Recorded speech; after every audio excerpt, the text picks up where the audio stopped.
Good evening, everyone, and welcome to Fluid Vessels, the reading series of the Montreal Prize. This is our 11th session and the final one this year. My name is Eli McLaren. I'm the director of the Montreal International Poetry Prize. The purpose of the Montreal Prize is to make little mirrors and to place them in cafes and apartments, in libraries and houses, on kitchen tables and park benches, watching for the moment when someone will pick one up and it will flash. Our session today will feature the work of three distinguished members of our community: Derek Webster, founding editor of Maisonneuve magazine; Sadiqa de Meijer, winner of a 2021 Governor General's Literary Award; and Kaie Kellough, winner of the 2020 Griffin Poetry Prize. I'm sorry to say that Bianca Stone, who was slated to read this evening, unfortunately will not be able to join us as planned. Derek, Sadiqa, Kaie, we are fortunate to have you with us today, and we're really looking forward to hearing your work. The early deadline for entries to the 2024 competition is tomorrow at 11:59 p.m. Eastern Time. If you or anyone you know is thinking about finishing a poem and submitting it, now is the moment. Cut the glass, wash it, spray on the reflective paint, frame it. After tomorrow, the entry fee goes up slightly until the competition deadline of the 15th of May. Undergraduate student volunteers in the Department of English at McGill University who have made a major contribution to our operations this year include Matilda Stock, Jackson Binkowski, Izzy Holmes, Natalie Coe, and Irina Zhang. On behalf of the committee, I would like to express our profound thanks for all your hard work and dedication to poetry. The host of today's session is Jeremy Desjarlais. Jeremy is finishing his PhD dissertation on the long poem in Canada since the 1970s, examining the relationship between long forms and emotional longing in writers who stand in the ruins of the epic and ask, "Where is home?" In his chapter on the Cree poet Louise B. Half, Sky Dancer, Jeremy argues that her poetry, quote, chronicles the historical forces that have stripped the Cree of their conception of the home. She treats language and ceremony as origin-seeking methods for revalidating the home's necessary place in Indigenous life, end quote. Jeremy explains how Louise Half's long poem, Blue Marrow, weaves the Cree language into the English-Canadian canon, pushing back against English-Canadian residential schools, using traditional concepts of Cree vitality, with terms like kiweitinoch, meaning carrying the bundles home. Louise Half creates a poetic medicine bundle of sacred objects, drawing our attention to Cree ceremony and familial relations as the means of coming home. Jeremy has recently been hired as an assistant prof of Indigenous Literatures at First Nations University in Regina, and will start there in the fall.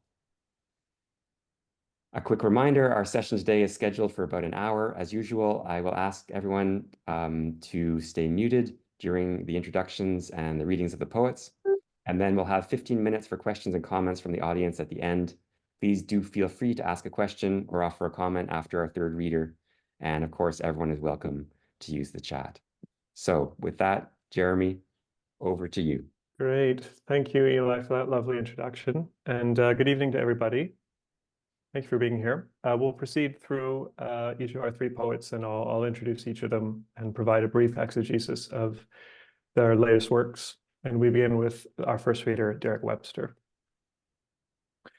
Derek Webster's second collection of poems, National Animal, appears in 2024 with Signal Editions. His first book, Mockingbird, was a finalist for the Gerald Lampert Award for Best Poetry Debut in Canada. He received an MFA from Washington University in St. Louis, where he studied with Carl Phillips, and he is the founding editor of Maisonneuve magazine. He lives in Montreal and Toronto. In Book 9 of the Odyssey, when confronted by the Cyclops Polyphemus and asked to give his name, Odysseus replies, "Nobody." After disguising his identity, for nominally nullifying himself, Odysseus, upon blinding the Cyclops, escapes the monster's cave and resumes his interminable return to Ithaca. Derek Webster's forthcoming collection, National Animal, closes with a retelling of this passage, and the poem speaker professes a worthwhile mission, that of maintaining the relevance of the name of Odysseus, along with his pervasive and unappeasable drive homeward. Webster writes, I raised a burning natural poke from the embers and thrust eyeward.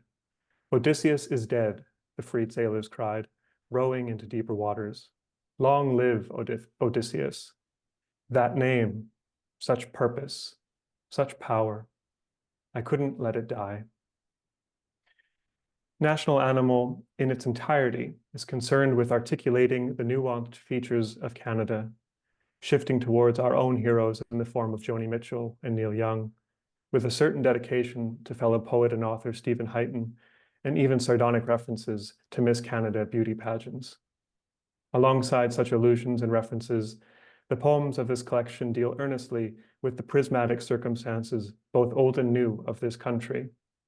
In the sequence poem Dominion, Canada's colonial history is rendered in a series of summative questions posed to the reader. Were you given a choice of language and or beverage? English, French, soft pretzels, Cree? From your prolonged exposure to Canada, would you recommend it for headaches, coughing, sneezing, dry throat? Other poems shift their tone from the grief of the past and turn to the natural world, insisting on novelty, innovation, a commitment towards creativity. A young newborn calf walks upon its delicate legs, ever gaining confidence and stability in its movement. Quote, no longer mottled, driven off, the yearling makes a new path through forest, going left, going right, snorting at nose branches, which invite its body. Like the yearling, these poems make a new path through the forest of contemporary politics, nationhood, poetics, ecology. And like Odysseus's persistence homewards, National Animal is a collection steadfast and assertive in its concerns, undertaking the consequential work of illustrating and interpreting what we might think of as the anxieties, hopes, and outcomes of the nation. Rather than for nobody, these poems gesture out towards everyone, capaciously enticing us to read and ruminate on poetry's direct involvement in defining and designing a national ethos. Derek, it's lovely to have you here. I turn our time towards you. Thank you very much, Jeremy. That was a wonderful introduction. I feel the need to get a copy of it, read it carefully, and to live up to it, because I feel you've really grasped what I'm trying to do in National Animal. So thank you very much for that. And thank you everyone for allowing me to hop on in the place of Bianca Stone and the Montreal International Poetry Prize for hosting the whole event. I'm going to read a poem from my first book just to start. It's called Mockingbird, as Jeremy mentioned, and it came out in 2015. So I'm just going to read one poem from it. It's called Pelicans.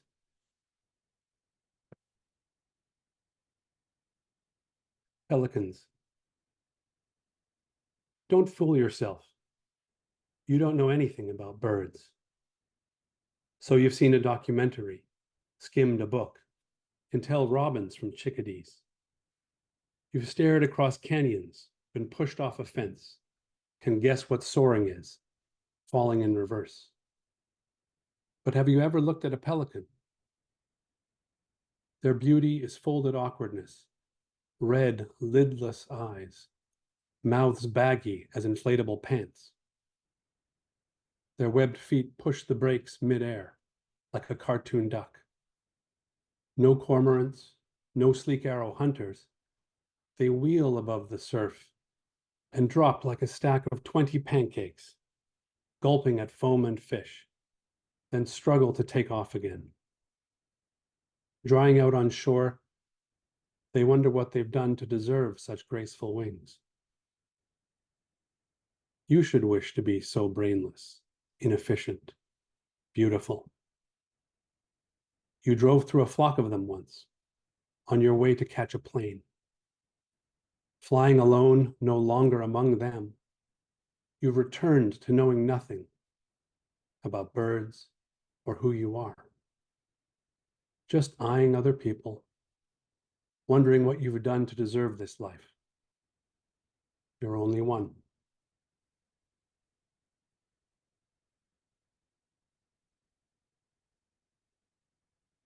So I'll turn to National Animal, which again, as Jeremy mentioned, just came out this month.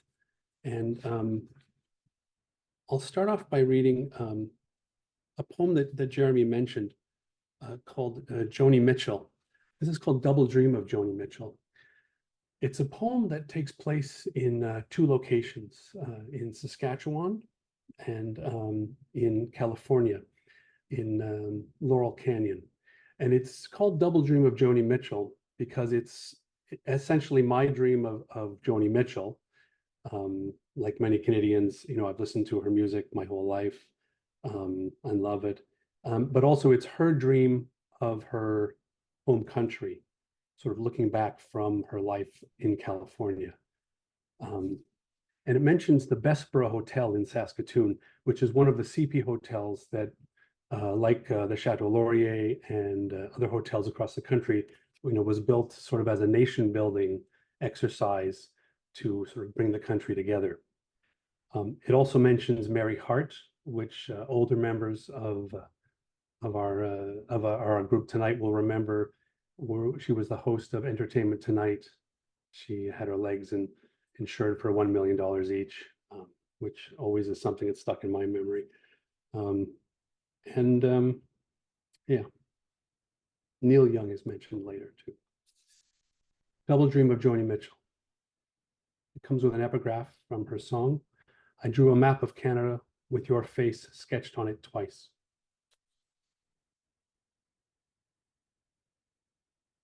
She's holding an orange prairie lily across from the Bess in Saskatoon, provoking again the 49th question. Flip me over. Who would I be on the other side? Unstepped down winter trails to the bar, where you'll turn the facets on your tumbler of salted beer as Mary Hart's legs light up the grainy satellite. That's how the great comparison begins. Up in Laurel Canyon, aluminum sadness, the fawn on the runway, and walls of sound. She remembers home, riding a sweet bicycle under those high white palaces at twilight. Feels like Neil, all her changes were there.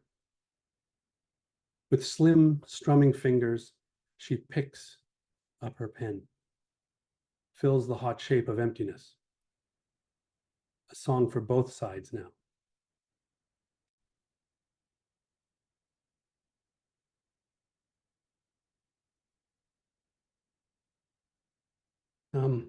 This next poem is called Naught. That's N-A-U-G-H-T, as in nothing, the old word for nothing. And it's written in terza rima with a type of alternating iambic line length. And it's a poem about a house that is burned down in the country, and the owners, who are from the city, aren't there to sort of put out the fire or alert anybody. And it's out in the country on its own, so there's no real fire service to stop it from burning.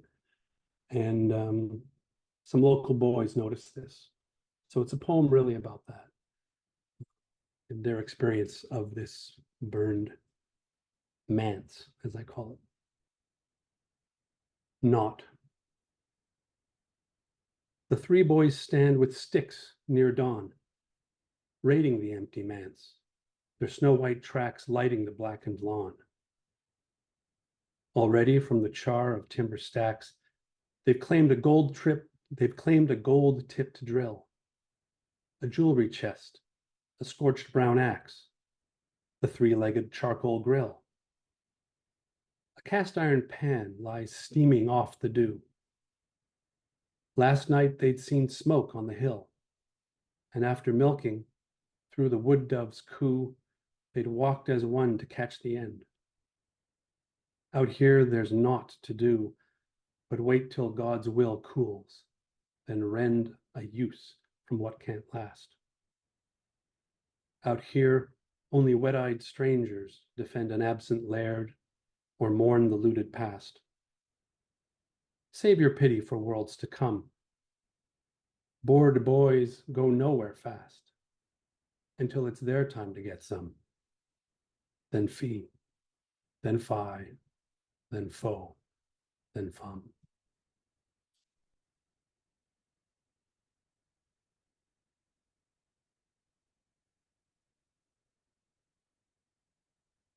Jeremy mentioned a poem for Stephen Huyton, and I'm glad he mentioned that because I was hoping to read that tonight. It's called Night Thought. It's a short poem. It's sort of a meditation in sort of a mix of personal and national modes that to some extent is inspired by I don't know exactly how to put this, but the spirit of Stephen. I'll just read it for you. It takes place in a type of burnt landscape. Night Thought for Stephen Huyton. There's no plan for growing into a body. A fire burns itself across your field. And when it has passed, you remain a still thing, hairless in charred grass and earthen wind, gasping at the wrap of bare arms. Nor is there any plan for growing into a country. Lying here, next to snoring Miss Canada, I no longer hear blood's machine gun propagate in my ears. Outside on the river, a mirrored concept barely exists. A murky line of light waking in the Seine.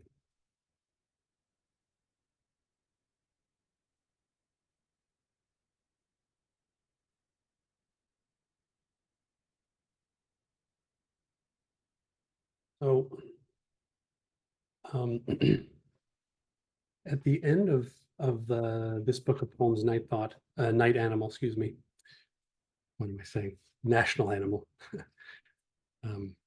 There's a long, this is really more to help anybody who's enjoying the book, and then they come to the end and there's a giant 10-part poem, like a pit of darkness that they fall into. And I don't want anybody to have that problem when if they read the book and they get to that point. It's a 10-part poem. It's also a science poem, and it's very, I can't undersell my own poem, but it is a bit angsty and cares about the world a lot, I suppose. It's about nothing much, just the fate of the universe. So I'll just read a section from that because, we're all interested in the fate of the universe. And then I'll finish with Nobody, the other poem that Jeremy mentioned after that. So this is, the poem itself has multiple sections with interesting conceptual names. The first is called Singularity Genesis. The second is Entropy Language. And the third part that I'll be reading is called Unity Division, which is to some extent a type of extended metaphor meditation on cells dividing in the womb and the nature of people and migration. Just, a few easy things like that. So this is Unity Division. Silence, finally. Baby watches mother. Steps unbalanced across the small gap in protest, wanting none other, wanting more. The womb, a microclimate of increase. Senses begin to function. Months in the mouth, riding neurons that never stop competing. The home, a microclimate of belief, where sounds become ghosts that drag their chains, and princely taste charms us with betrayal. Eyes see many fathers. They wobble and focus. The vent throbs hotly underfoot. Programmed for impatience, something wants us to move apart, from all others but one, to make more, cast a spell on nothing. Figures of flat girls in procession unstick themselves like decals from the bas relief. Tribal lines blandly trumping forth. Mycelia beneath a fat depression. The obelisk stands, phallus atop the moor. The rifts as yet imagined, untraveled. No neurons of hate, no protons of forgiveness.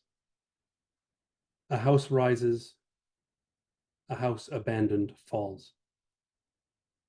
Donkeyed in soft blankets, eyes wide beneath cold stars. The couple with child keep moving, bereft, alive with suffering and twinness.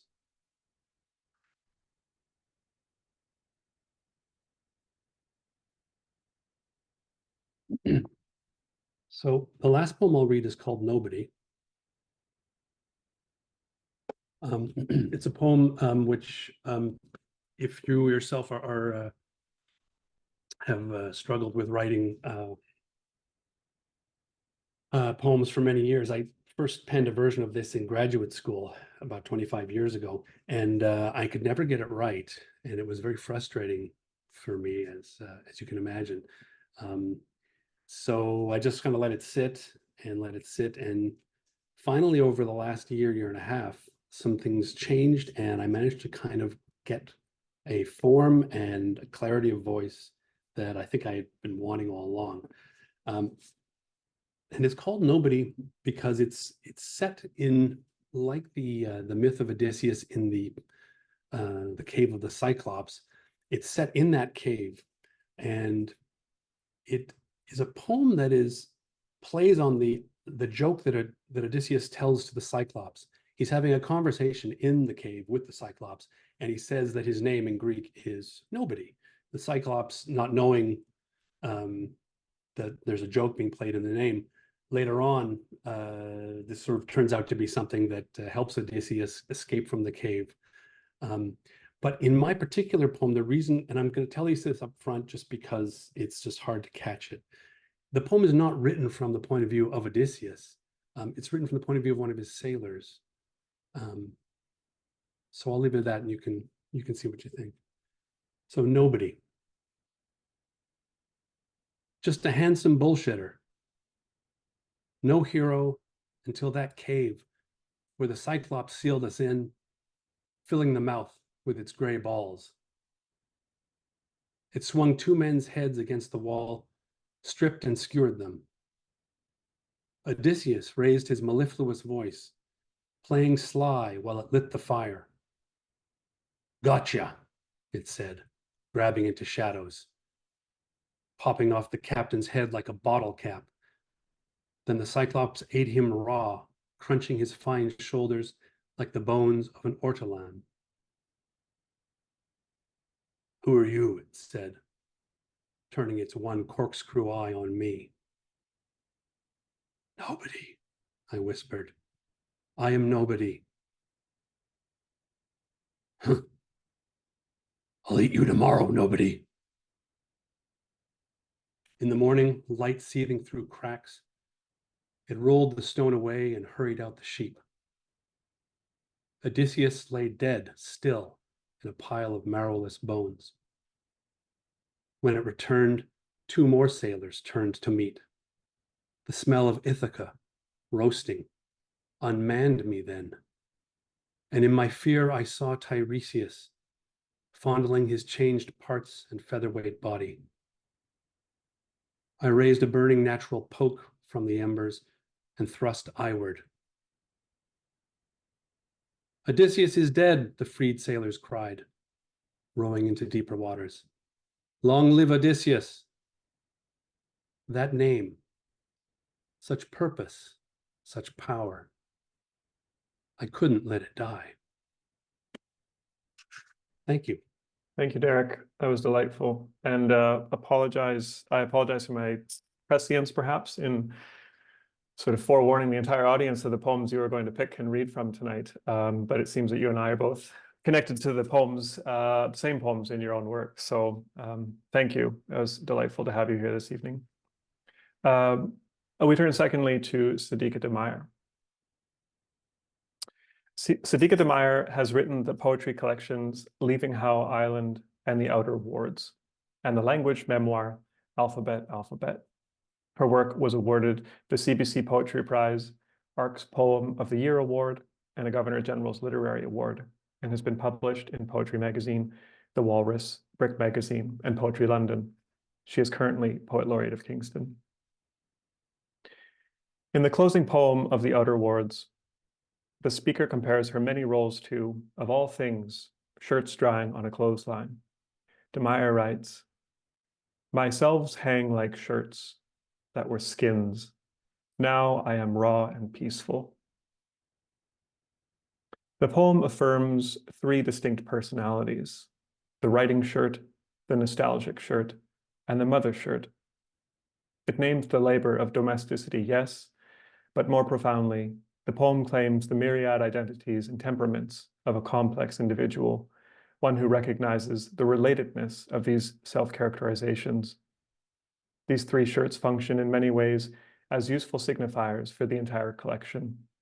For The Outer Wards inherently seeks clarity on issues involving the valuation of language, the possibility of homecoming, and the momentous gravity of motherhood. The collection is at its most percipient when these three are interlaced. In the poem on origins, the womb as home is inventively and thusly described. I too have a small version I had one made in the meticulous workshop under my navel. The primordial aquatic sounds of a child shifting around inside the womb are later expounded upon in Bind, where language is equally alien and intimately discernible. She writes, "Now you speak in your gorgeous distortions, forms below the water's flowing lens. When you're with me, my attention is your nourishment, its remnant molecules diffusing in the murk." Another work offers an alternative to the Edenic origin in the Book of Genesis, where the risk of childbirth, homecoming, and success as a parent are granted prestige. I ate from the tree, and it hurt to give birth, and was brilliant, giving birth. And all my life I've cleaved the possibilities like that. And I don't regret forcing myself to look. Here the poet retrieves and overcomes the pain of nostalgia, regarding unabashedly the sheer humanity involved in the writer's and the mother's vocation. These are poems of cultivation, of stewardship, poems that pursue a new vocabulary for some of our most ancient of concerns. Thank you for this collection, and I turn it over to you. Thank you very much, Jeremy. That's a real gift of an introduction. Thank you. And actually, again, you've revealed some clairvoyance, because I was going to read the mother shirt, and I still will. Thank you very much. I'm going to start with a poem that doesn't appear in either of my books, actually, but I did send it to the Montreal Poetry Prize, I think 4 years ago. So, it's called Brother in Flight.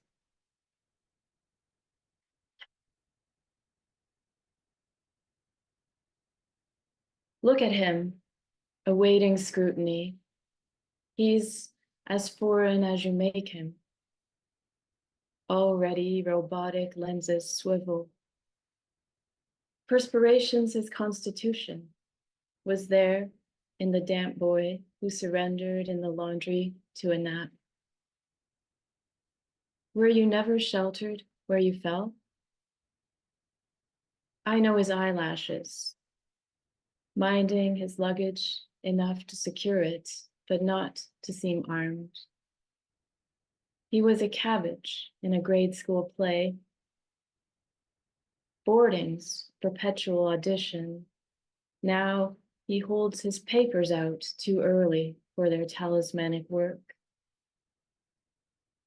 I want you to know what he hasn't done. Hasn't asked for lamb biryani one last night, his father pounding garlic to a tabla tune. Black cardamoms smoked over flames. An agent smirked, smell this one, in a prior queue. Another march through the gullet of his own nation. Hasn't asked his parents to be here. One goodbye holds all the others like a Russian doll. Opens his mother's floodgates. Ooze, Tana, Jhelum. Which river to even miss? My boy, that prescience of an ending, unaffordable. He doesn't pray, relinquishes coins, belt, shoes. Rivulet on his left temple. He has been separated from his conversation with mercy. He may name his future children Blake or Jill. The profile of his body scoured of relations, which is all it takes to kill without killing. Forget it. Looking at him belongs to me. I did it for love before you ever gave a fuck. I asked his tormentors, you and whose army? I left a breadcrumb trail through the briars. If he flies, look at the country forming below his relieved exhale.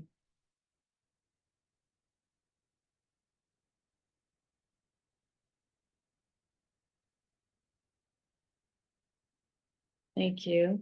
And I'm going to return now to my first book, Leaving Our Island, which I suppose is 10 or 11 years old. There's a poem in here called Our Lady of Grace, which is a hospital somewhere. Not a real hospital that I know, but I'm sure it is. All right. Our Lady of Grace. I volunteered because I'd seen a burned and orphan boy on the news over my plate of noodles.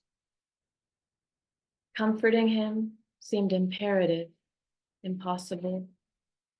So I convinced myself that need is need, and maybe someone in the dark glass levels of the grace was as alone. The uniform was a green shirt dress and suited my fellow volunteers, brisk women whose lipstick glared in their locker mirrors. I was much taller than them, and the hemline that fell to their knees bisected my nylon thighs. They could make deer sound sharp. There was a vacancy in ultrasound. I had to fill the plastic squeeze bottles with gel and circle the waiting room, urging patients to hold their urine. When I'd proven capable, they had me answer the phone over breaks. I liked proceeding from the heading on the yellow message pad while you were out.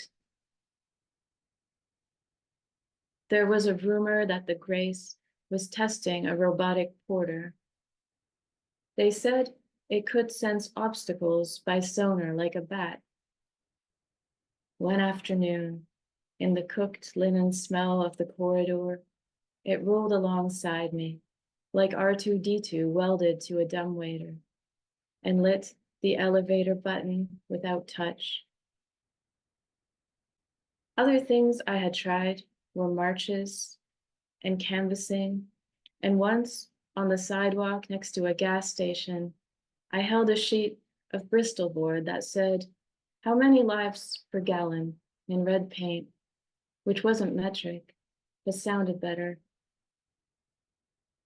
Those years are half blank to me now.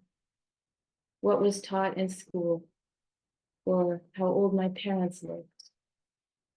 But I remember standing beside the robot in front of elevator doors, waiting and waiting for an acknowledgement of me, the hesitant, human-shaped obstacle, some signal of lights or beeps. Now I'll turn to the collection that Jeremy spoke about, called The Outer Words, also from Signal Editions, the publisher. And I'll read two poems from here, and then I'll round off my reading. The first one is the title one, The Outer Words. I saw that I would have to cross the river, and that it was the rain. I had a fox, a goose, a sack of grain. I said, I love the gaymen in cafes on the Rembrandtplein, and the muted half of me from a land of 5 converging waters with an upstream alphabet. So what makes me yours every night? Slow currents, floodplain of drowning grass. Then the goose was in the reeds. It had an egg. Twigs and quills, the ruckus of 2 pulses. The grain had blown into my field. Someone was claiming it. And the fox was a vanishing streak. I could take my name, but not my papers. I could take the swept air, but not my breath. Well, not in one load. My promises, but not the child I'd made them to, unless I could bring something back. But the weather, the barges, the clouds turning orange and rose.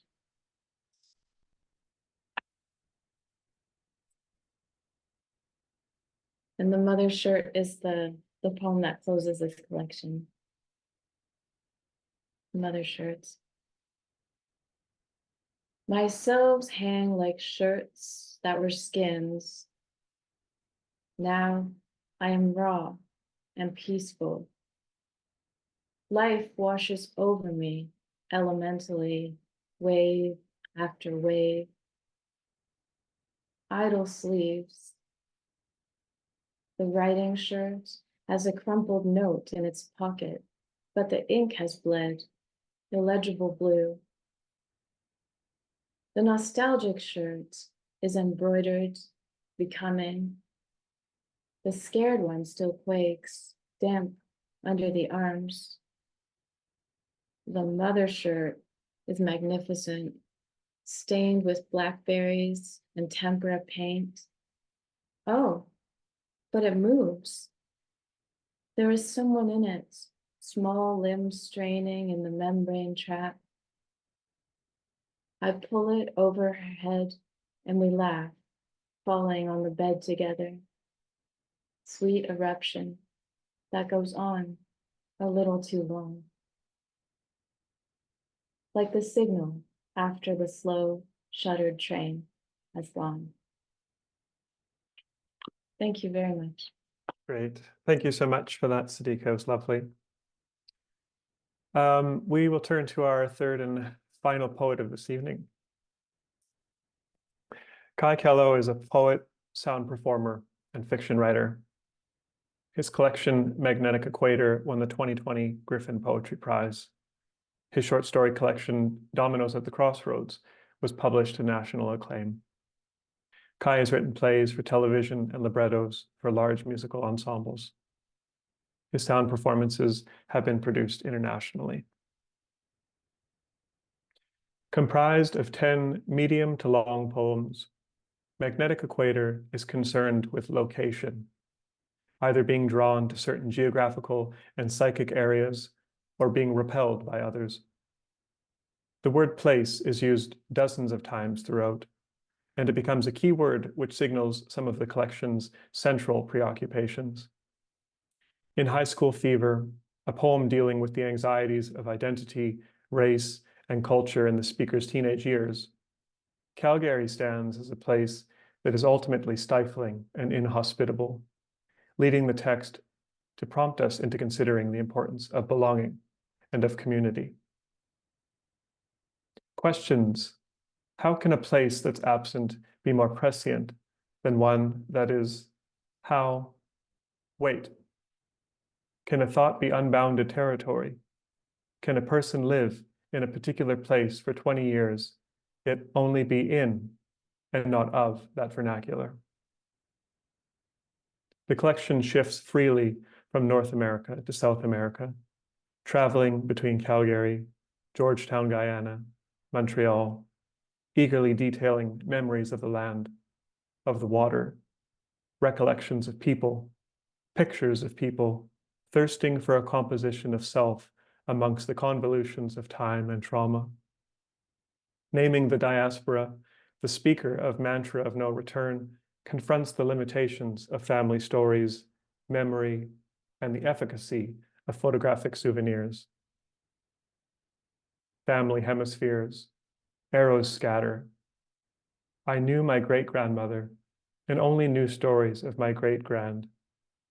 Counter narratives. I don't know any farther. Grand, mother, slave, indenture. I know 2.5 generations, and I have glimpsed the blistered, creased photographic evidence. As the weight and history of these poems accrue, the collection suggests that consciousness is both savagely lonely and pointedly collective, where the self is multiplied by each geographic it occupies and by the lineage from which it derives. If the diaspora is the condition of thinning, of scattering, and of dissipating, the poems of Magnetic Equator are that of remediation, where place is evaluated and restored, self by self and word by word. The poem Ghost Notes draws our attention to the hauntedness of place, where the manifestations of desire and loss, of astonishment and ineffability collide and engender the locations of creativity, both actual and imagined. I was wondering whether your writing is haunted by place. Does place matter? Do your letters inhabit locales? The writers circumnavigate the question with smiles and gestures that dismiss. They write from everywhere at once, or from nowhere exactly, and the only place is the imagination. Indeed, place matters. It is the locus of identity, of language, and of possibility. Kaie, thank you for being with us this evening. Jeremy, thank you for that really generous introduction. Usually introductions are kind of, it's like being scalded. It's a little bit mortifying, but that was really nice to listen to. So thank you for taking the time to write that and for introducing everyone so carefully. I'm going to read from a middle section of a new work that's in progress. It's a book. It's called Position. And this is the middle section called Fluctuation. The aim is to introduce a fluctuation, a digression that veers out of the text. These are not straight lines, fluctuations in the cadence, deviations and returns. These paragraphs do not read left to right or stand justified on any side. They do not obey a firm form. And yet these uneven reflections should accompany the work and not perform in isolation. Their pulse should slide under and shift. The aim is not to preface or tame, not to nail the final word into the spine. What is written must remain in contiguous dialogue with how it was thought, why it was thought, and with the process by which it was forced. Because force is a way of making things cohere and for splitting apart.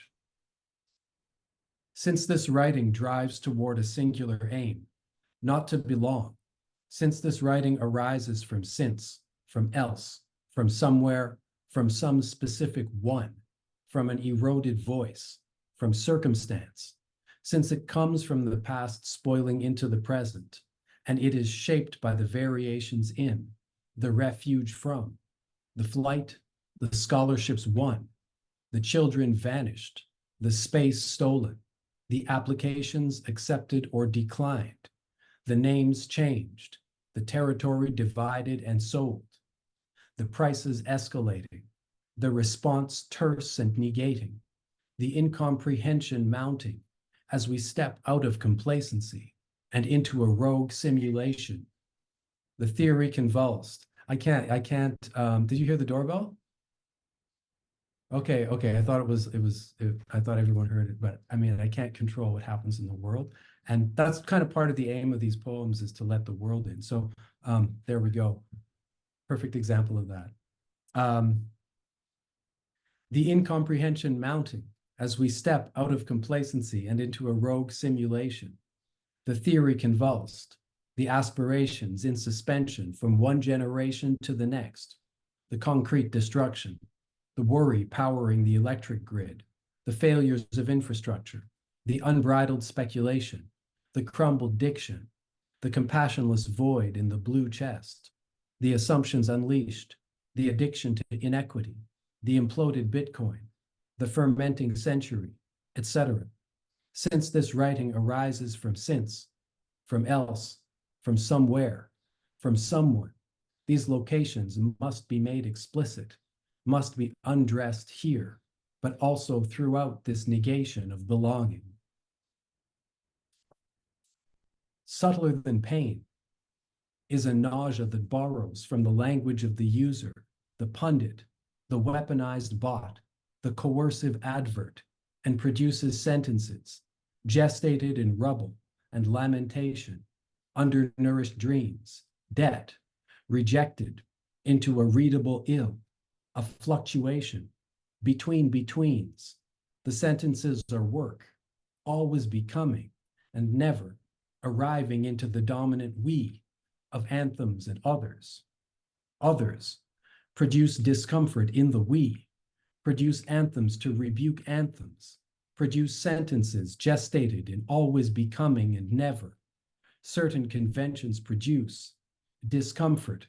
For instance, the bias that favors arrival over distance, the product over the process, the written, celebrated as pure individual product, while the collective rot recedes into a past tense of invisible labor, the product dislocated, clean.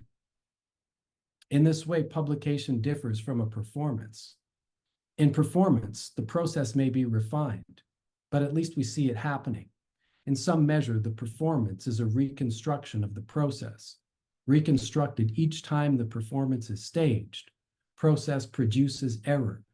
Immanence stresses process and produces error, repeats and codes impurities into the form. Since publication launches a work beyond its process and is considered the point at which process is no longer ongoing, then whatever is published can never be ongoing. If continuation means it is now outside of, if completion means it exists with its labor erased, because, to personalize the matter, I am labor, I have been sold for energy, I continue. In this writing, at least I can choose how to steal back, so I can't be ripped off by progress. This work is always in progress, but it is not progress.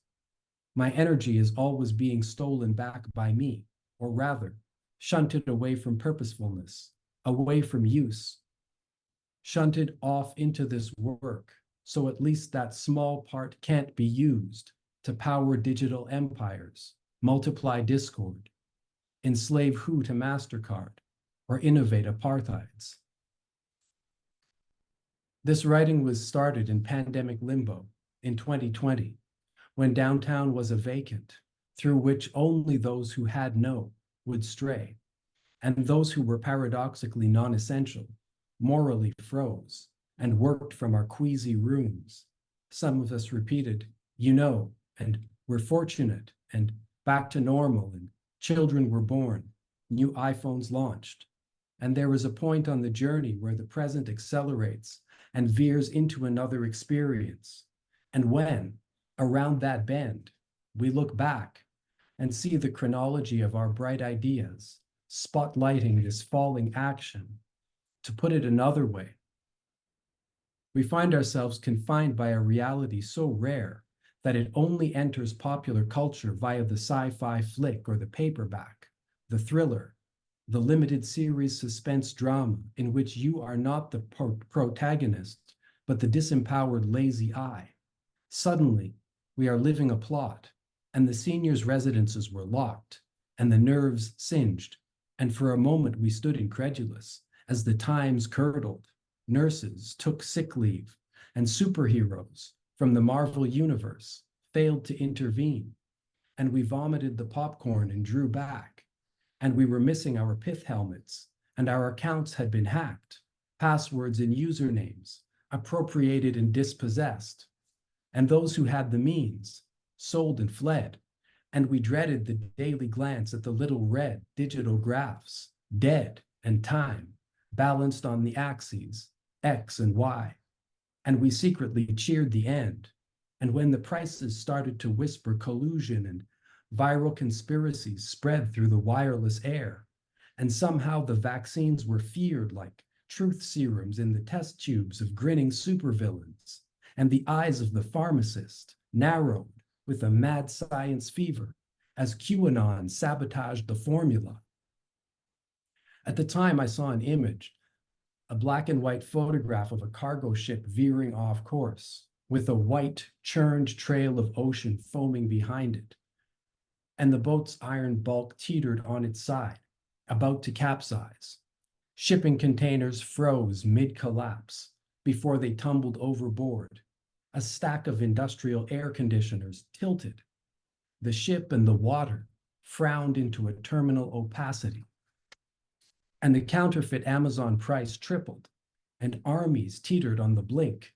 And when supply chains and myths capsized on the open, and modernity fouled off track, and the shooter pulled on his balaclava and entered the underworld, the infrastructure of our conversations was dissected and delivered to advertisers whose digits twitched in the fine print, and maybe, with some additional pressure, these soulless clicks might have given way, maybe to longer fangs and more rapacious expertise. And when back to normal was deployed like coercion, like brute reassurance, back to normal in articles and who's normal, and when total digital hegemony was temporarily achieved because browsing united time and money in a material dream, and the music ceased, and quiet quitting dawned, a new attitude interrupted this contextual reflection with a question. If this is modernity, then whose is it? Is who? Is shopping in my head? Is who? Is talking? Because whose story? If this isn't a story, then how do we establish our empire? Who is we and where?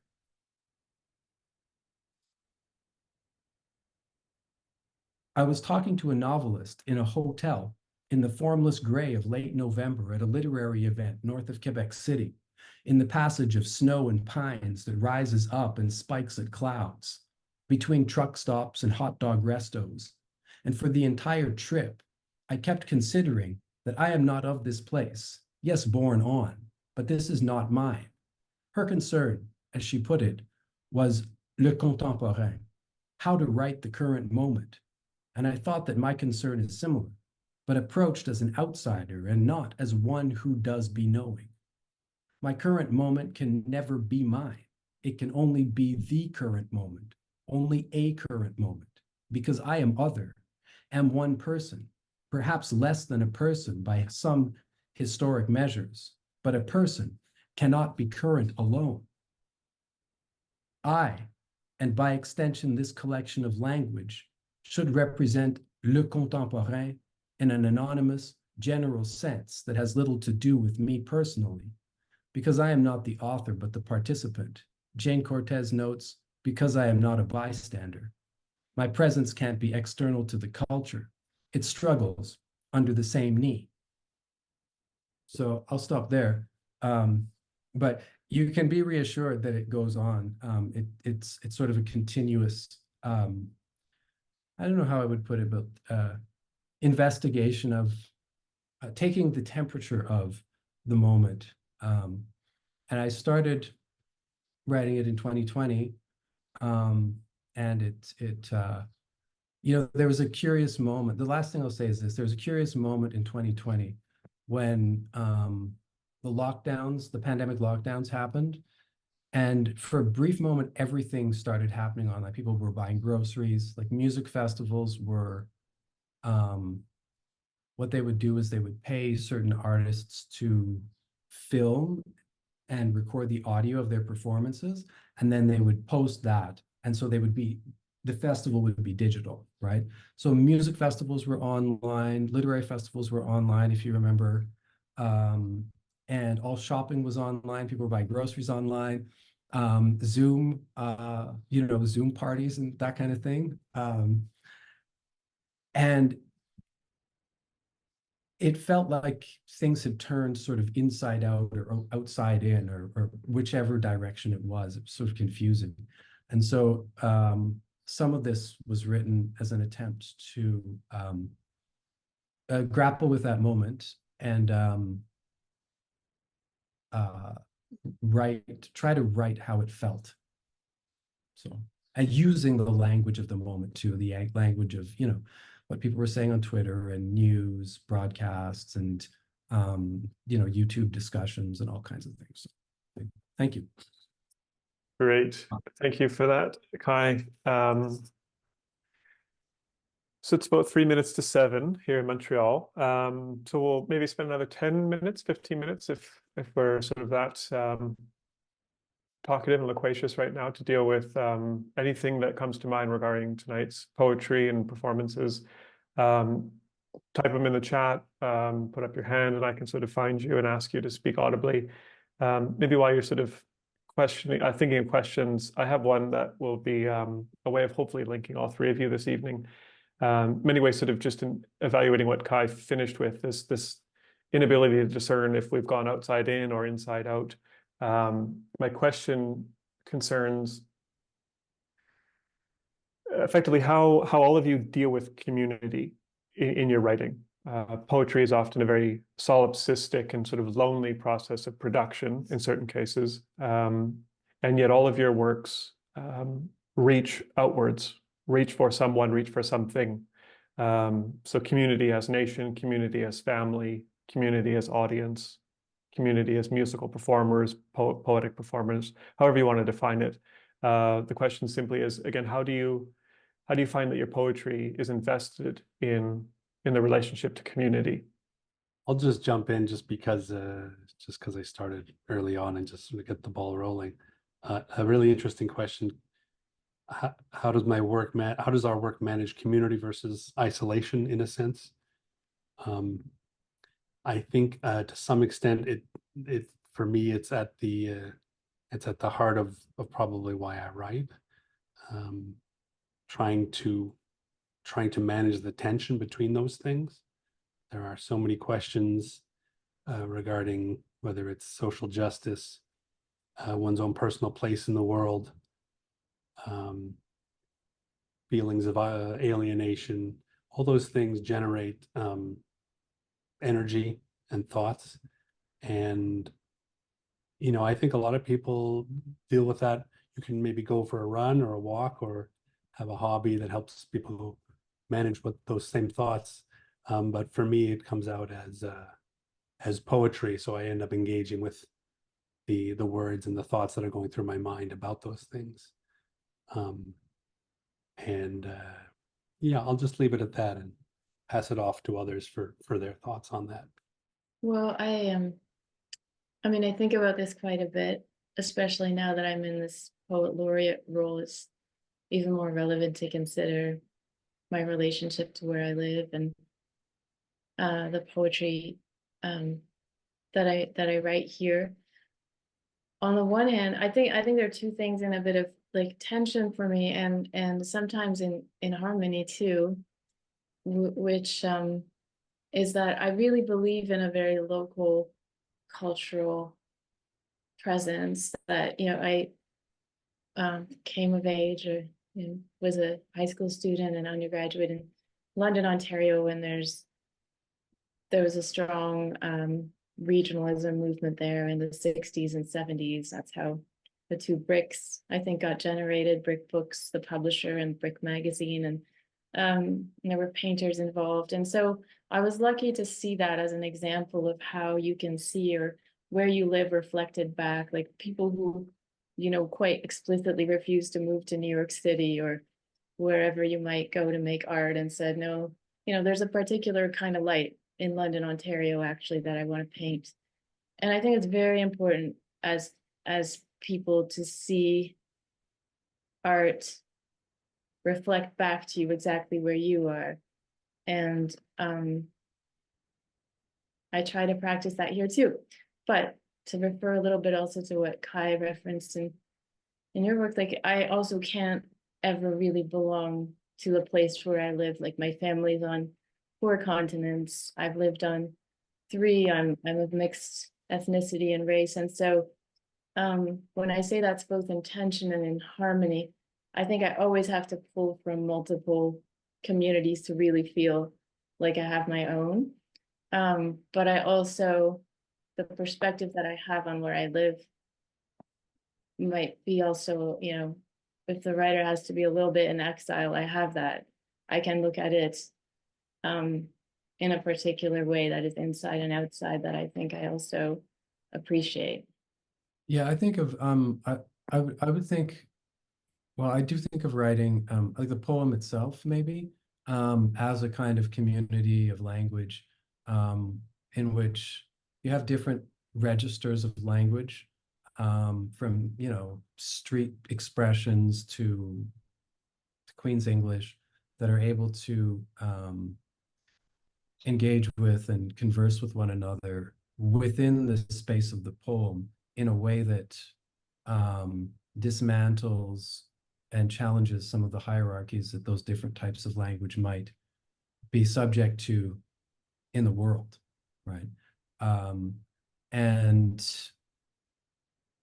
I often take a lot of bits and pieces of language. I find that I think writing the poem less as an activity that I perform. Like I don't really write it. I sort of assemble it. And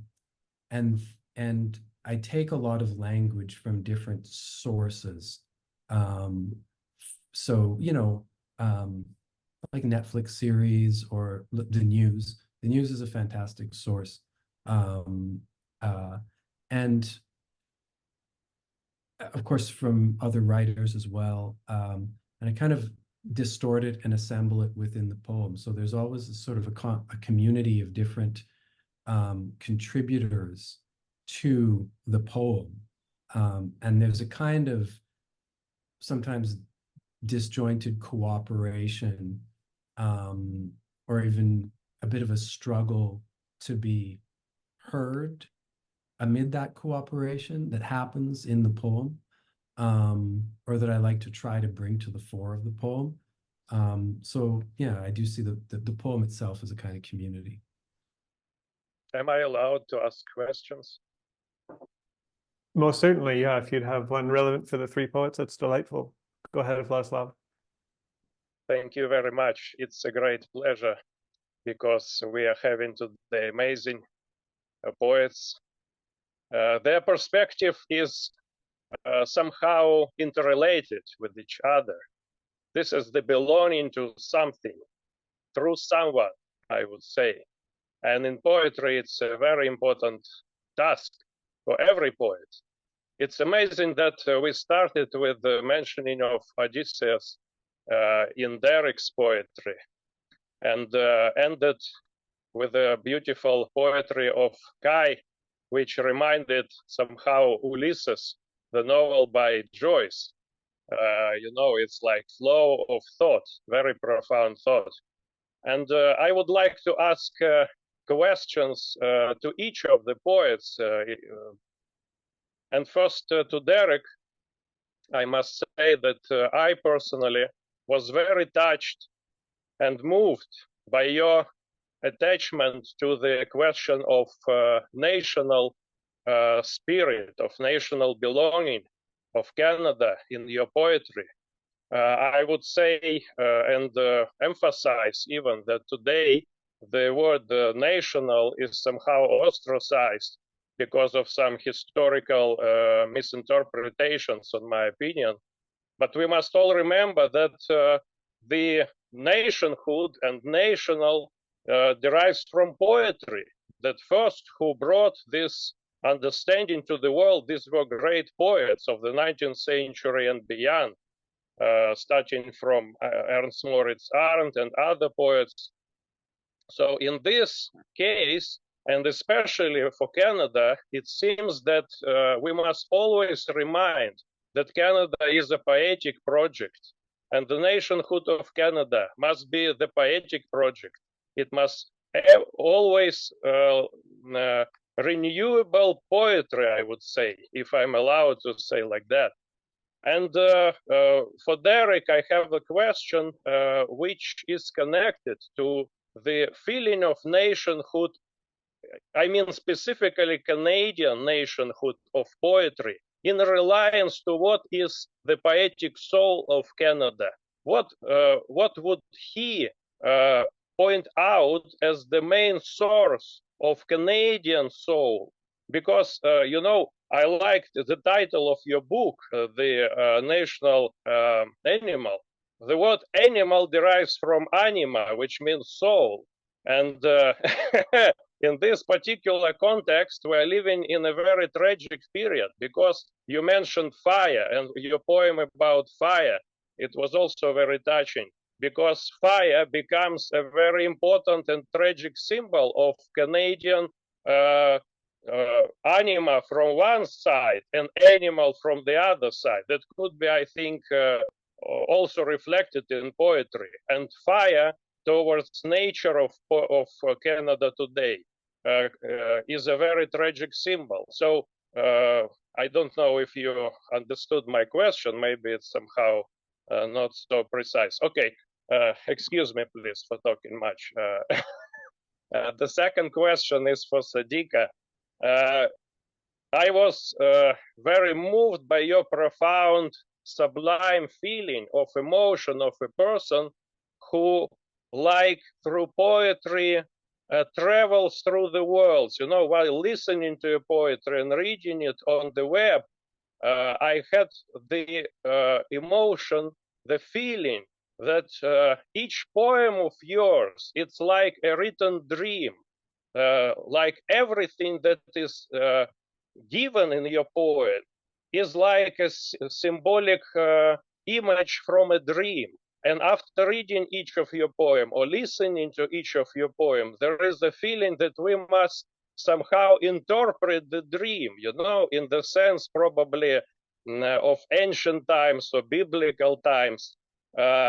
So my question is to be brief, so to say, what is, in your opinion, the role of poetry in combining the experience of body in time and space from one side and soul from another side? Because after your story that you traveled a lot and changed so many different places and communities, it's like seeing dreams one after another within another dream, which is reflected through poetry. Thank you very much. The third question is for Kaie. Your poetry, as I said already, is very deep and thoughtful. And I listened to it. I was stunned by your use of language in different forms, all kinds of language within one poem. It's remarkable, very much. And I know that you also connected to nationhood, to search of national identity. For example, you search for Black identity in Canada, which is in itself a unique thing, as I believe. The other side is your connection of music and poetry. I believe it's a very fundamental attitude to poetry, because music and the word, it's like body and soul. So your experience of poetry is overwhelming in that context. So my question is, for you, after I listened to your approach to what is space and time in poetry, what is destination, what is change of cultures, of diasporas and things like that, what, in your opinion, is choice, the role of choice, and the experience of choice in poetry in combining all this together? This could be the focal points. Sorry again for talking too much. Thank you very much for all of you. Excuse me. I'll just jump in. Thanks very much. These are great questions, wonderful questions, very thoughtful. Thank you, Derek. Yeah, I'm very glad you pointed out the connection between animal and anima.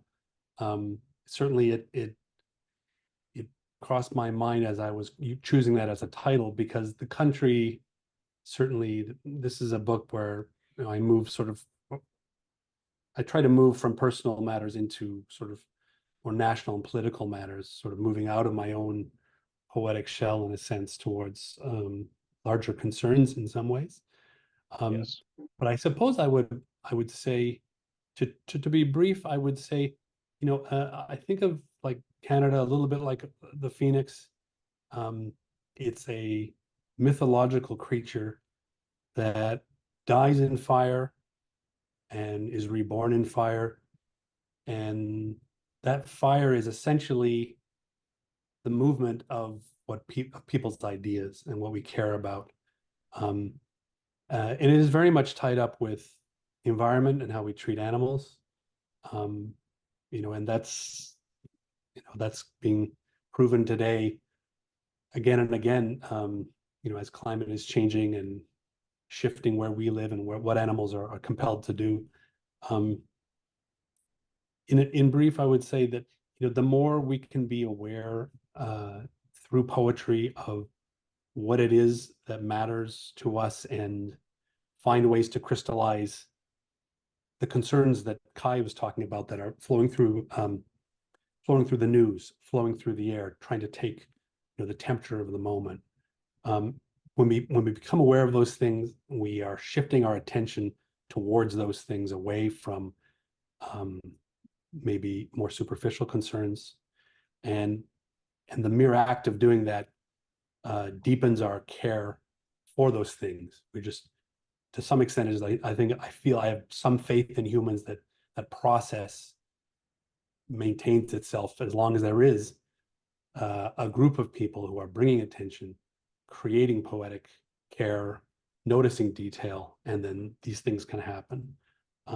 So in other words, the country is a work in progress, and the Canadian soul is very much a work in progress right now. So I'll leave it at that and pass it off to Sadiqa. Thank you. And thanks very much for the question and also the kind words about the poems. I was thinking, first of all, when you mentioned a dreamlike atmosphere to the poetry, Derek, you mentioned Stephen Heighton. You wrote that poem dedicated to him, and he came to mind right away because he was a friend of mine as well, and an influence. And he wrote poetry throughout his career, and by the end, I think he had settled on the dreams being really the only legitimate source of poems for him, that he wrote from them. I think he called it Night Mind, right? Yeah, so I think there's something there for sure. And the other thing you said about the emotion, I do feel very much so that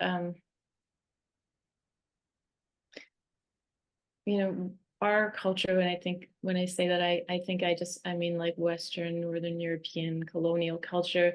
There's been a real almost isolation of the faculty of thought and a sort of primacy of it, which is artificial. I don't think it's, fully accomplished, but we sort of have started to act as if that's the case.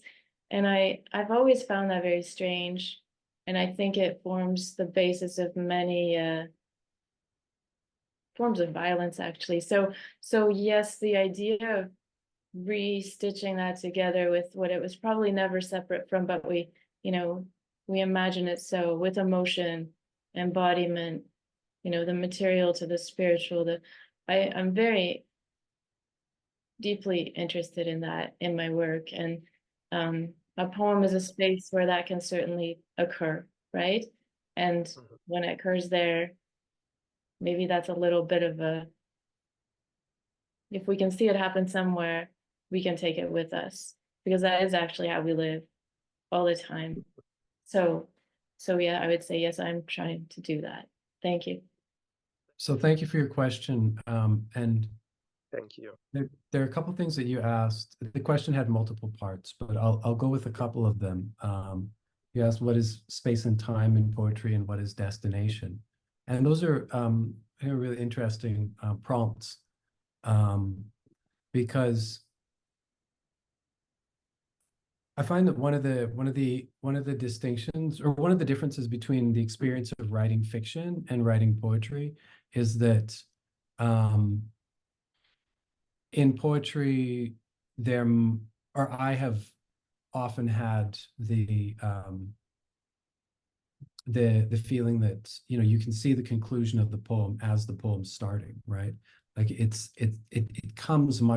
ends much sooner, and its arc moves toward conclusion much sooner than that would happen in a work of fiction, right? Whereas in a work of fiction, you kind of have to let the narrative unroll.